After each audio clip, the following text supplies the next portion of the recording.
produto certo para lisos perfeitos.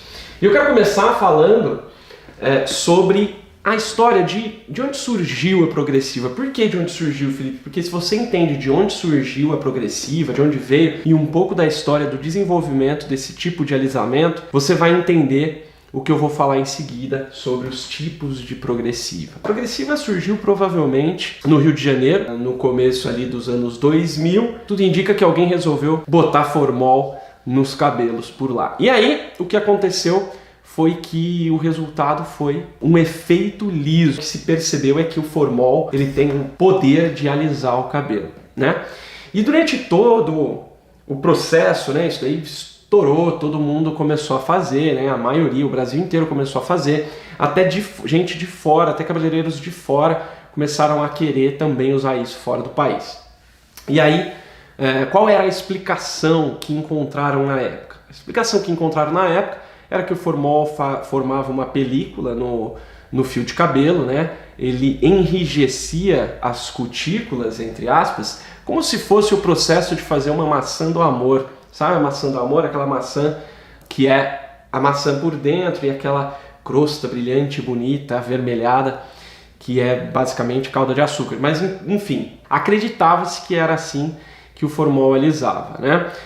Enquanto o tioglicolato tinha aquela história de mexer nas pontes de sulfeto, a gente vai falar sobre isso mais a fundo aqui também, mas só para você entender. E aí acreditava-se que tinha descoberto um jeito de alisar sem ter agressão ao cabelo. A verdade é que era nítido que não tinha, pelo menos não tinha tanta agressão quanto os alisamentos convencionais da época, certo?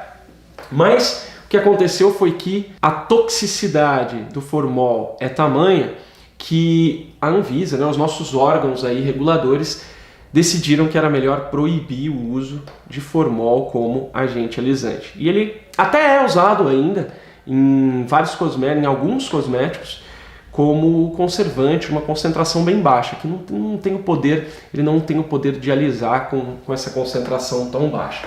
E quando proibiu o formol, o que aconteceu? Só que aí, esse tipo de efeito, esse tipo de resultado é uma coisa que não dá para desver. Inclusive a maioria dos fabricantes que faziam a progressiva, que começaram a fazer a progressiva, aliás, foi um grande boom nessa época. Muitas empresas surgiram do zero, algumas começaram até a exportar produtos cosméticos. Foi um boom aqui no Brasil isso daí, e a galera começou a ir atrás de um substituto para o formol. Encontraram alguns, né? Alguns com menos toxicidade, alguns com uma toxicidade parecida, né? Toxicidade o que é? O quão tóxica é aquela substância, né? Então, o formol faz muito mal, os gases liberados pelo formol na hora da escovação, na hora da chapa, fazem muito mal tanto para cliente, principalmente para a gente que está ali o tempo todo respirando aquilo. Então isso foi proibido e começaram a surgir outros tipos de ativos. Por muito tempo pensou-se que o efeito que o formol fazia, que esses outros ativos que foram descobertos e colocados em cosméticos tinham exatamente essa ação de formar uma película, formar uma casca, entre aspas, no cabelo, fazendo com que ele ficasse liso. E chamava progressiva porque você tinha que fazer várias vezes para o cabelo ficar 100% liso. Mas, com o passar do tempo, foram sendo feitas pesquisas científicas, foram feitos estudos realmente sobre a ação tanto do formol quanto dessas outras substâncias, que também não havia estudo para esse tipo de aplicação desses ativos. Enfim, e descobriu-se que não era bem assim, não era bem essa película que era feita. Eu vou te explicar como funciona hoje em dia, né? Como que se descobriu que é a ação tanto do formol quanto desses outros ativos, e nós vamos falar um pouquinho sobre isso aqui. Vamos falar tudo, na verdade, sobre os produtos de progressiva, né? Então vamos lá. Olha só, quais são os tipos de progressiva? Porque depois que proibiu o formol, muitas coisas surgiram. Então começaram a surgir tipos de progressiva, né? E vou lá, aqui tem algumas, tá? Alguns dos nomes usados por aí. Eu sei que tem muito mais, mas esses aqui foram os que eu e a minha equipe mais vimos por aí, tá? Então progressiva sem formol, progressiva com formol, selagem, ácida orgânica, inteligente, vegana, botox, alinhamento semi-definitiva, lisoterapia molecular e marroquina. E aqui eu quero te explicar uma coisa. Todas essas aqui são basicamente a mesma coisa. É como se fosse assim, ó. Quando você vai comer massa, por exemplo, você pode comer espaguete, cannelloni, lasanha, você pode comer pizza. Cada comida é uma comida diferente, mas todas elas usam um determinador comum, que é a massa. Então é como se tudo isso aqui fosse massa. Esse aqui é o espaguete, esse aqui é o cannelloni, esse aqui é a lasanha, esse aqui... Tudo isso daqui, ó, tem uma base que é a mesma. A base é igual. Qual que é a base, Felipe? A base de todas as progressivas, ou da imensa maioria delas, de todos os alisamentos progressivos, são geralmente aldeídos ou ácido-aldeídos que têm essa característica de conseguir alisar o cabelo. Aqui eu quero te explicar alguns deles para você entender, porque eu sei que é difícil você entender, meu Deus, mas por que tem tanto nome, tanta coisa e etc. A verdade é que são nomes comerciais para praticamente o mesmo tipo de ativo. É o mesmo tipo de ativo. Farinha, por exemplo. Para você fazer a massa, você tem vários tipos de farinha. Farinha tipo 1, farinha tipo 2, farinha tipo, sei lá. Eu não sou conhecedor de farinha. Arroz também é a mesma coisa. Arroz agulhinha, arroz parbolizado, arroz não sei o que, mas tudo faz arroz, tudo faz risoto, tudo faz os pratos com arroz. Então é a mesma coisa aqui quando a gente fala em tipos de progressiva. Por exemplo, progressiva com formol. Ok, a progressiva lá, a primeira progressiva que teve. Progressiva sem formol. Se ela é sem formol, ela pode ter ali uma gama de ativos que não é uma gama muito grande, é uma gama pequena, mas ela é sem formol. Selagem. A selagem, basicamente, como eu te disse, acreditava-se que o formol fazia essa película, então ele, entre aspas, selava o fio. E os outros ativos que foram colocados depois, também existia essa crença de que eles faziam essa selagem, porque era o que a gente via, é o que a gente vê. Quando faz uma progressiva, fala, nossa, o cabelo está seladinho, está brilhante, etc. Chamou-se de selagem. Tá? Não que seja um tratamento, porque progressiva não é tratamento. Se mexe na forma, é uma química, não é tratamento de maneira nenhuma. Tá? Mas essa selagem, tanto do formol, né, o formol realmente tem essa característica de formar realmente ali uma película, entre aspas. Eu não sei se você sabe, mas o formol ele é muito usado para a conservação de cadáveres, né? Por exemplo, faculdade de medicina precisa estudar o corpo humano, precisa ver ali o corpo humano, que eles pegam. Eles pegam um cadáver ali, um corpo e colocam no formol para ser conservado e poder servir de objeto de estudo. Por que ele consegue conservar?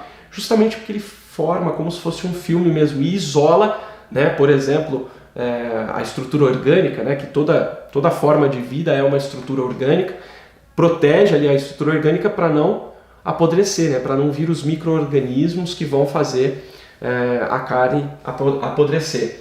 Então o formol ele consegue fazer essa conservação. Então ele faz essa selagem? Faz. Alguns outros ativos não têm essa característica própria, que é, por exemplo, né, a gente tem hoje ácido glioxílico, as oxacetamidas, né? Então ácido glioxílico, oxacetamidas, molécula prolicen da Prolis, que nada mais é do que oxacetaminas. Aí muita gente fala, meu Deus, e a carbocisteína, e a escova de queratina, etc. Vou falar um pouquinho sobre elas também. Então, olha só, a selagem é justamente por causa disso, né, que faz essa selagem. Só que como alguns desses ativos não têm essa característica do formol de fazer essa película, o que é que foi feito? Foi colocado outros tipos de substância que tem um efeito parecido de maquiar, de fazer uma selagem meio que maquiada. É como se você pegasse uma pessoa que tem muito espinha, muito cravo no rosto e fizesse uma bela maquiagem ali de pele para você esconder essas imperfeições na pele. É a mesma coisa que se usa na maioria das progressivas. Vamos falar um pouquinho sobre essas substâncias que podem ter em qualquer uma delas, tá? Ácido glioxílico, as oxacetamidas, né? As oxacetamidas, elas podem vir escritas no rótulo, por exemplo, glioxiloil de carbocisteína. Felipe, isso é a escova de carbocisteína? Provavelmente sim, são as escovas que usam o glioxiloil de carbocisteína. Só que eu não sei se você sabe, a carbocisteína ela é um aminoácido, e inclusive um aminoácido presente no cabelo. A carbocisteína ela não tem o poder de alisar, ela sozinha. O que eles fizeram? Eles pegaram uma molécula que existe todo um processo químico que eles pegam o ácido glioxílico, fazem uma transformação nele e adicionam ali a carbocisteína e aminoácidos de queratina, que aqui entram mais dois tipos, né?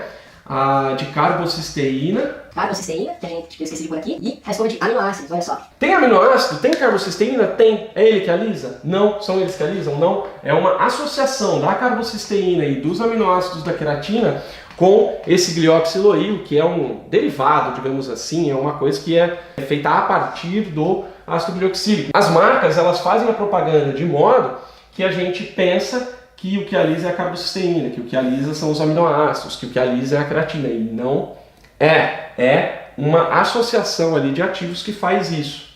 Sabendo disso, olha só, as escovas de aminoácidos de carbocisteína a gente já viu que é igual. Por quê? Porque é mais ou menos o mesmo. Não, é geralmente a mesma molécula. Aí você fala assim, mas e a ácida, e a orgânica? Toda escova progressiva é ácida. O formol tem o pH ácido. Todas essas aqui são ácidas, então qualquer uma pode ser chamada de ácido. O que acontece?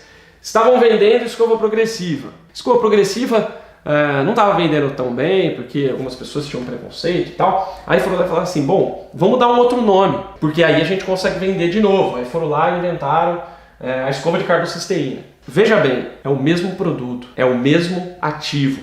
Eu não sei se você sabe, mas existem algumas fábricas que têm inclusive algumas receitas, algumas composições prontas, que é só você ir lá e falar, olha, faz para mim uma progressiva assim assim e bota o rótulo do meu nome. Então, por exemplo, você pode ir lá e criar a escova de quiabo. Você fala, põe uns elementos do quiabo aí, pronto, mas a formulação base, a base é a mesma, é tudo massa, igual eu falei para você no começo. Então, vamos mudar o nome ácida, beleza, aí começou a vender. Aí o ácido não estava indo tão bem, as pessoas, nossa, ácido corrói e tal. Eu não sei bem de onde tiraram essa história de ácido corrói, porque assim, o ácido corrói, sim, ele corrói, se ele estiver no seu estado puro, se ele for um ácido puro, ele vai corroer. Agora, dentro de um cosmético, ele não vai ter essa capacidade de corroer, depende muito da diluição desse ácido e etc. Então, escovar, aí começou a ter um monte de gente, meu Deus, eu não quero ácida. Aí que eles falaram, bom, vamos chamar de orgânica. Sabe por que a orgânica chama orgânica? Eu já falei para você que todas elas são ácidas. Tá? Todas elas têm o pH ácido, porque é uma característica dessas moléculas que são usadas hoje em dia. Ácida, beleza, vamos chamar então de orgânica. Sabe por que chamou de orgânica? Porque todo ácido usado nas progressivas é o que se chama de ácidos orgânicos. É uma classificação de ácido. Vamos chamar de orgânica. Orgânica não tem nada a ver com não ter, porque a gente tem aí o boom dos alimentos orgânicos, né? Que é sem pesticida, sem veneno, não coloca hormônio, sei lá, não sei bem, mas enfim, tem uma característica dos alimentos orgânicos. Eles falaram, vamos aproveitar essa moda e vamos chamar de escova orgânica, porque orgânico é mais puro, é mais não sei o quê, só que é o mesmo ácido.